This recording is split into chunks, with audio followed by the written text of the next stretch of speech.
Hello friends, स्वागत है आपका अपने YouTube channel new academy official में। उम्मीद करते हैं आप लोग अच्छे होंगे और अपनी तैयारी को बेटर ढंग से कर रहे होंगे। तो फ्रेंड्स, आज हम लोग शुरू करने वाले हैं। अगला टॉपिक अपना है एग्रोनॉमी के अंतर्गत हम लोग देखेंगे जो विभिन्न फार्मिंग सिस्टम है, इम्पॉर्टेंट फार्मिंग सिस्टम है, उसको हम कवर करेंगे। और यहाँ से क्वेश्चन जो है बनता ही बनता है। तो एग्रोनॉमी को हमको कोई भी पॉइंट छोड़ना नहीं है। जो कुछ पॉइंट छूटे हैं अभी, तो उनको कवर कर लीजिएगा और जो है अच्छे तरीके से रिवीजन करिएगा। 1 से 2 बार वीडियो ज़रूर देखिएगा, आप लोगों का अच्छे से तैयार हो जाएगा। ठीक है फ्रेंड्स, तो प्रीवियस वीडियो का हम आंसर बता देते हैं। जो पहला प्रश्न था हमारा, फसल जो सबसे ज़्यादा पोटास ग्रहण करती है उसका नाम क्या था? आप लोगों ने बताया आलू। ठीक है। और दूसरा क्या था?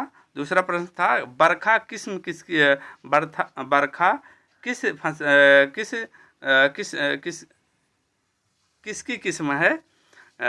तो आप क्या है आंसर? राइट आंसर उड़द का है। ठीक है फ्रेंड्स, तो उड़द का यानी कि ब्लैक ग्राम का है। ठीक है, ये था। अब आज का वीडियो हम लोग जो है अच्छे से शुरू करते हैं, फार्मिंग सिस्टम को कवर करेंगे।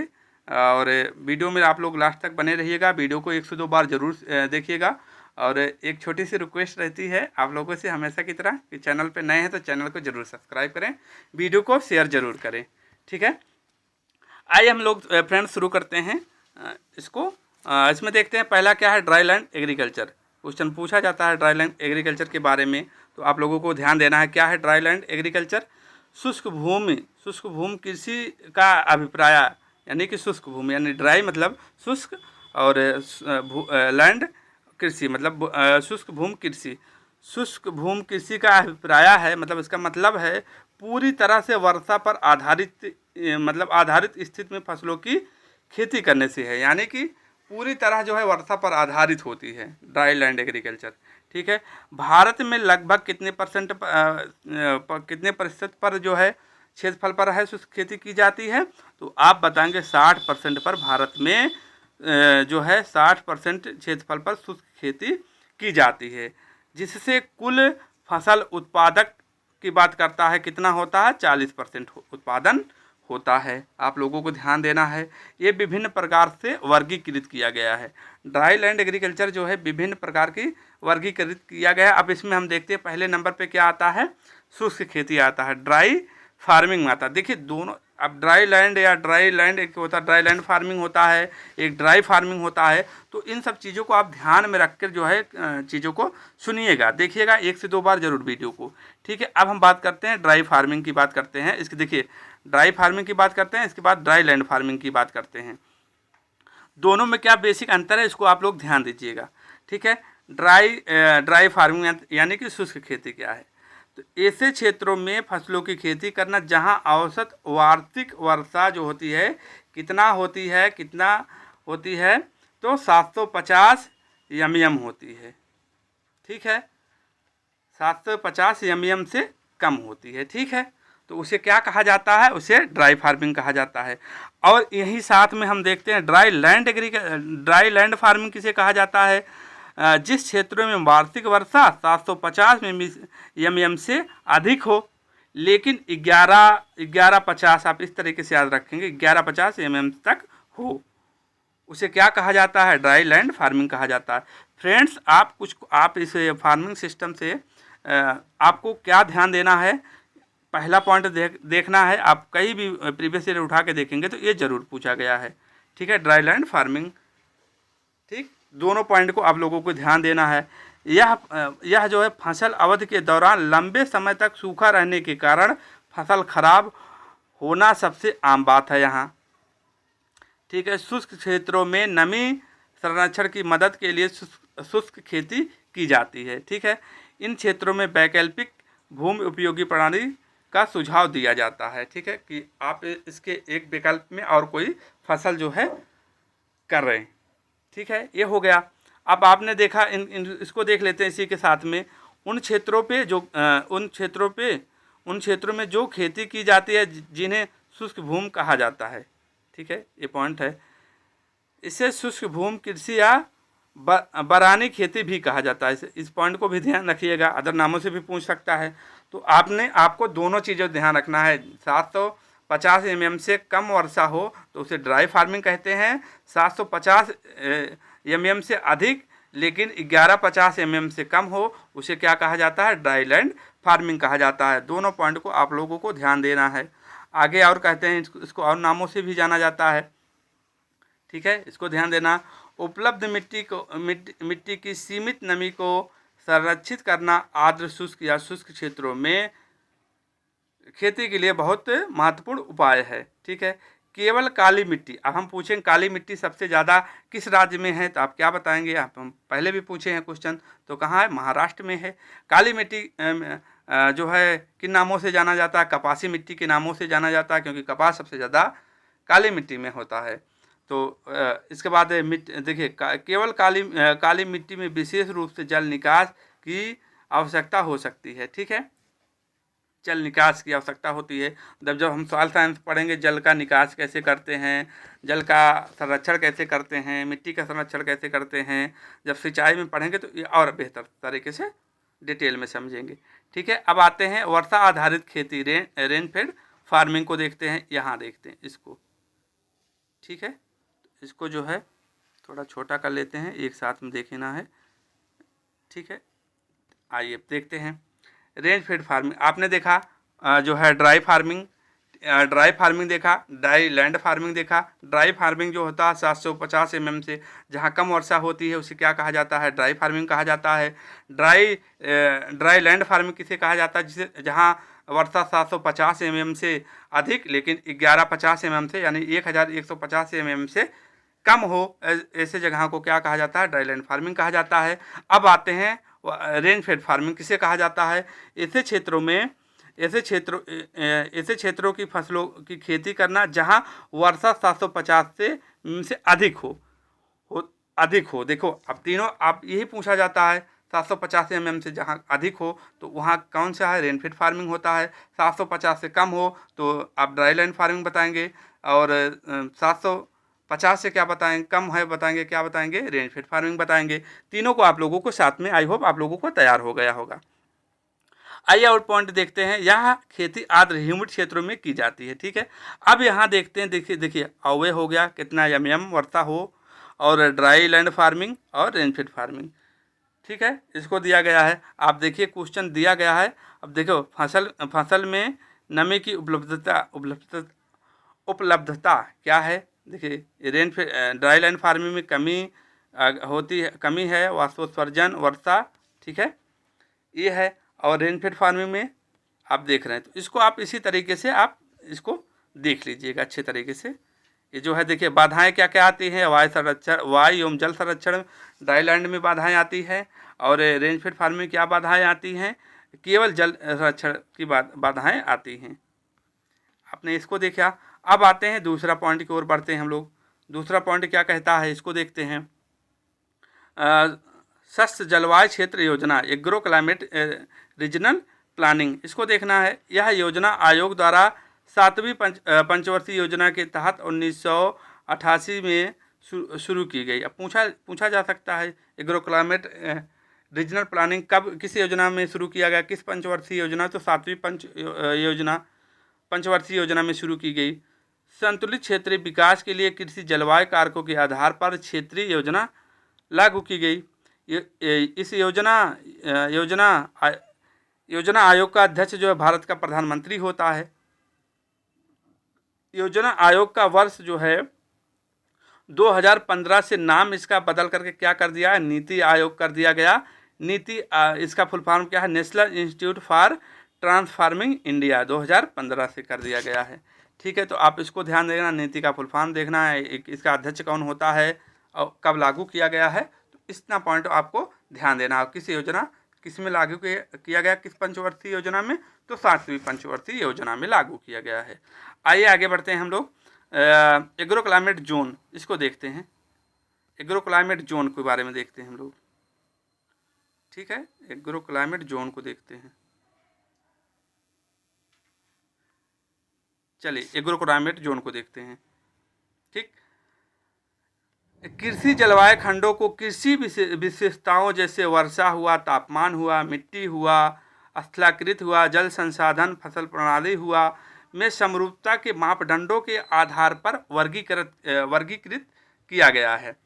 योजना आयोग के अनुसार भारत में 15 शस्त्र जलवायु खंड में विभाजित किया गया। इसको आप लोगों को ध्यान देना है। योजना के अनुसार पूछा जाता है तो आप कितने भागों में विभाजित किया गया है, तो 15 भागों में जलवायु को विभाजित किया गया है। ICR ने NARP प्रोजेक्ट के अनुसार भारत में 131 शस्त्र जलवायु खंडों में विभाजित किया गया है। ICR के पूछता है तो आप कितने बताएंगे? 131। आगे आते हैं, आगे देखते हैं हम लोग, इसको देखते हैं ट्रांस गैंगेटिक मैदानी क्षेत्र। इसमें कौन कौन से राज्य आते हैं भारत के? पंजाब हुआ, हरियाणा हुआ, दिल्ली हुआ, चंडीगढ़ हुआ, केंद्र शासित प्रदेश और राजस्थान में गंगानगर जिले में शामिल है। यानी कि आप उत्तरी जो राज्य हैं उनमें जो है ट्रांस गैंगेटिक मैदानी क्षेत्र आते हैं।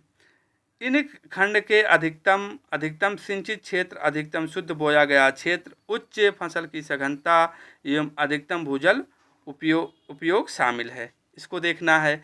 अब अगला देखते हैं, अगला क्या है? Agro ecological region. Agro ecological क्षेत्र एग्रो क्लाइमेटिक रीजन से जुड़ा हुआ लैंड यूनिट होता है। इसको ध्यान देना है। क्या होता है? लैंड यूनिट होता है। एग्रो इकोलॉजिकल क्षेत्र एग्रो क्लाइमेटिक रीजन से जुड़ा हुआ लैंड यूनिट होता है। अब इसको देखते हैं। NBSS के अनुसार वर्तमान में भारत को 20 कृषि पारिस्थितिकी क्षेत्र में विभाजित किया गया है। तो इसके अनुसार कितने क्षेत्रों में विभाजित किया गया है? 20 कृषि पारिस्थितिकी क्षेत्रों में विभाजित किया गया है। क्वेश्चन पूछा गया है। ICR के अनुसार पूछा जाता है कृषि पारिस्थितिकी को कितने क्षेत्रों में विभाजित किया गया है? तो 8 क्षेत्रों में विभाजित किया गया है। तो आपने देखा दोनों पॉइंट को, आप लोगों को दोनों पॉइंट ध्यान में रखना है। अब आते हैं ड्राफ्ट सूखा क्षेत्र किसे कहा जाता है। इसको देखते हैं हम। ड्राफ्ट एक वर्ष में किसी भी क्षेत्र में होने वाली सामान्य वार्षिक वर्षा 75% से कम होती है तो ऐसे क्षेत्रों को सूखे क्षेत्रों के रूप में जाना जाता है। 75% से जहाँ कम वर्षा हो उसको क्या कहा जाता है? उसको जो है सूखा क्षेत्र में घोषित किया जाता है। जहाँ वर्षा की कमी सामान्य से 50% अधिक होती है जिसे गंभीर सूखा कहा जाता है। गंभीर सूखा की बात करता है 50%। ठीक है। नमी उपलब्धता सूचकांक MAI, इसको देखते हैं क्या है। यह इसी अवधि के संभावित वाष्पीकरण के 50% संभावना स्तर पर वर्षा साप्ताहिक या मासिक के बीच का अनुपात को क्या कहा जाता है? नमी उपलब्धता सूचकांक कहा जाता है। 50% देखिए संभावना या PET पर वर्ष। वाष्प उत्सर्जन की बात आते हैं। इवापोर ट्रांसपिरेशन के बाद आते हैं इसको देखते हैं। यहाँ क्वेश्चन इंपॉर्टेंट है। शुष्क भूमि ड्राई लैंड कृषि में मृदा नमी सबसे सीमित कारक है। ठीक है। लगभग 50 से 70% वर्षा वाष्पीकरण के माध्यम से नष्ट हो जाती है। कितना परसेंट? 60 से 70%। वाष्पो उत्सर्जन इवापोर ट्रांसपिरेशन मिट्टी की सतह से वाष्पीकरण एवं पौधे की सतह से उत्सर्जन द्वारा जल के नुकसान को वाष्पो उत्सर्जन कहा जाता है। ठीक है। यह नुकसान लाइसीमीटर द्वारा ज्ञात किया जाता है। ये फैक्ट आप लोग को ध्यान रखता है कि हमने वैसे तो आपको देखेंगे तो आप जो है साइंस की मैराथन में इस चीज़ को बताया है। वाष्पो उत्सर्जन से के नुकसानों को मल्च, प्रति उत्सर्जक, एंटी ट्रांसपेरेंट और वायु अवरोधक विंड ब्रेक के उपयोग से कम किया जा सकता है। तो आपने इतना देखा। अब आते हैं प्रति उत्सर्जक एंटी ट्रांसपेरेंट पदार्थ क्या होते हैं, इनको देखते हैं। ठीक है। इनको देखते हैं। ये पदार्थ पौधे के उत्सर्जन ट्रांसपायरेशन की दर को कम करने के लिए पौधों की सतह पर प्रयुक्त करते हैं। ठीक है। एंटी ट्रांसपेरेंट प्रकाश संश्लेषण की दर को क्या करता है? कम करता है। इसीलिए केवल अत्यधिक नमी की कमी होने पर फसल को मौत से बचाने के लिए इसका उपयोग सीमित होना चाहिए। केवल नर्सरी एवं बागवानी फसलों में इसका कुछ व्यापारिक उपयोग है। ठीक है। एंटी ट्रांसपेरेंट्स मुख्य रूप से 4 प्रकार के होते हैं। एक पहला क्या है, स्टोमेटा क्लोजिंग, ठीक है, रंध्र बंद करने वाले। देखते हैं इसको क्या है, इसके बारे में देखते हैं। तो ये पदार्थ पौधे की पत्तियों को स्टोमेटा को बंद करके पानी की नमी को कम करते हैं। ठीक है। जैसे फिलिन, मर्क्यूरिट, एंटीसेट। ठीक है। कम मात्रा में एट्राजीन हुआ, ABA हुआ और CO2 भी प्रभावित एंटी ट्रांसपेरेंट के रूप में भी काम आते हैं। तो इसको आप लोगों को ध्यान रखना है। आवरण बनाने में फिल्म फॉर्मिंग वाले जैसे होते हैं, जैसे पौधे की पत्तियां की सतह पर पतली फिल्म के निर्माण के कारण पानी की वाष्पोत्सर्जन हानि कम होती है। वह पदार्थ शारीरिक बाधा के रूप में कार्य करते हैं। जैसे जो है मोबी लीफ हुआ, हेक्साकोनल हुआ, सिलिकॉन हुआ, तेल हुआ, मोम हुआ। ठीक है। आगे बढ़ते हैं हम लोग, आगे देखते हैं। आगे आप इसको देख लीजिएगा, परावर्तित प्रकार हो गया, रिफ्लेक्टिंग टाइप के देख रहे हैं आप। उसमें आपको उदाहरण याद रखना है। वृद्ध अवरोध देखें, ग्रोथ रिटार्डेंट देखना, इसको आप लोगों को ध्यान देखा है। ग्रोथ रिटार्डेंट, वृद्धि अवरोधक, ये रसायन तने के विकास को कम करते हैं और जड़ विकास को बढ़ाने एवं इस प्रकार के पौधों को सूखे के अवरोध में सक्षम बनाते हैं ऐसे पौधे। ठीक है। ये स्टोमेटा को बंद करने के लिए भी प्रेरित करते हैं। जैसे क्या हुआ, लाइकोसेल हुआ। ठीक है। इसको आप लोगों को यहाँ ध्यान देना है।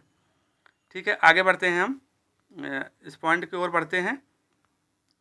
इस पॉइंट को ध्यान दीजिएगा। अब हम आते हैं जो मेन पॉइंट है, आप लोगों को ध्यान रखना, एग्रो फॉरेस्ट्री का टॉपिक अलग से हम लोग कवर करेंगे, लेकिन यहाँ से आप लोगों का एक क्वेश्चन आपके एग्जाम में जरूर देखने को मिलेगा। तो एग्रो फॉरेस्ट्री जो विभिन्न टर्म हैं, जैसे कि आप लोग इसको जरूर ध्यान दीजिएगा। कृषि वानिकी एवं अस्थायी भूमि प्रबंध प्रणाली है जो भूमि के उपयोग को बढ़ाती है एवं फसलों हुआ, फलों हुआ, वन हुआ, पौधे और जानवरों के उत्पादन को जोड़ती है। तो क्या क्या जोड़ती है, फसल हुआ, फल हुआ, वन हुआ और जानवर हुआ को जोड़ती है। इसे वृक्ष फसल रोपण प्रणाली के रूप में भी जाना जाता है। कृषि वानिकी के घटक, कंपोनेंट ऑफ एग्रो फॉरेस्ट्री, इसके क्या क्या घटक हैं, यहाँ घटक से क्वेश्चन पूछता है। आपके यूपी कैडेट हुआ, किसी भी एग्जाम की तैयारी करते हैं तो आपके यहाँ से जरूर पूछता है। इतना पॉइंट। ठीक है। आपको चारों बिंदुओं को ध्यान रखना है। ठीक है। अब पहला आता है एग्री सिल्वीकल्चर। एग्री सिल्वीकल्चर को ध्यान देना है। एग्री सिल्वीकल्चर किसे कहा जाता है, वनों के पेड़ों के साथ साथ कृषि फसलों की खेती कृषि सिल्वीकल्चर के रूप में की जाती है। जैसे कृषि फसलों प्लस वन बराबर क्या है, सिल्वीकल्चर। ये पूछा जाएगा, कृषि फसल और प्लस जो है वन का जो किया जाता है प्रयोग, कौन से किस में आता है, तो सिल्वीकल्चर, एग्री सिल्वीकल्चर होता है। सिल्वो देहाती प्रणाली क्या होता है, सिल्वे पास्चुरल सिस्टम क्या होता है, वनों का लकड़ी के उत्पादन के साथ साथ पालतू पशुओं के पालन पोषण के लिए उगाना। जैसे उदाहरण के लिए सिल्वीकल्चर और प्लस चारागाह प्रबंध किस में आते हैं, सिल्वो देहाती प्रणाली के अंतर्गत आते हैं। अब इसको देखना है, दूसरा देखना है। पहला हो गया, दूसरा हो गया, अब तीसरा देखेंगे, कृषि सिल्वो देहाती कल्चर। इसमें तीनों मिल गए हैं। एग्रो सिल्वो पास्चर सिस्टम इसको कहा जाता है। कृषि फसल वन और चारागाह प्रबंध को क्या कहा जाता है, एग्रो मतलब कृषि सिल्वो देहाती प्रणाली। एग्रो हार्टी सिल्वीकल्चर किसे, हार्टी आप जान रहे हैं कि इसमें एग्रो आपने जान लिया, कृषि फसल, हार्टी मतलब बागवानी और सिल्वीकल्चर मतलब सिल्वीकल्चर। ये हो गया। लास्ट में आते हैं एग्री सिल्वीकल्चर सिस्टम। कृषि फसलें, वन, फसल और मछली का उत्पादन क्या होता है, एग्री सिल्वी एक्वाकल्चर। ठीक है। आपने इतना देखा। ठीक है। आगे हम लोग जो ये सवाल वाला टॉपिक है आगे कवर करेंगे। तो आज का वीडियो हम लोग यहीं तक रखते हैं। आपने इस चीज़ को, आपको इन सब बिंदुओं को ध्यान रखना है। मिलते हैं अगले टॉपिक के साथ, हम लोग वहाँ सीखेंगे। आगे टॉपिक में हम लोग क्लाइमेट जो है क्लाइमेट के बारे में जानेंगे, उसको एक टॉपिक है अगला, उसको हम लोग कवर करेंगे अच्छे तरीके से। आज का वीडियो यहीं तक रखते हैं, मिलते हैं नए टॉपिक के साथ, तब तक के लिए जय हिंद, जय भारत, वंदे मातरम।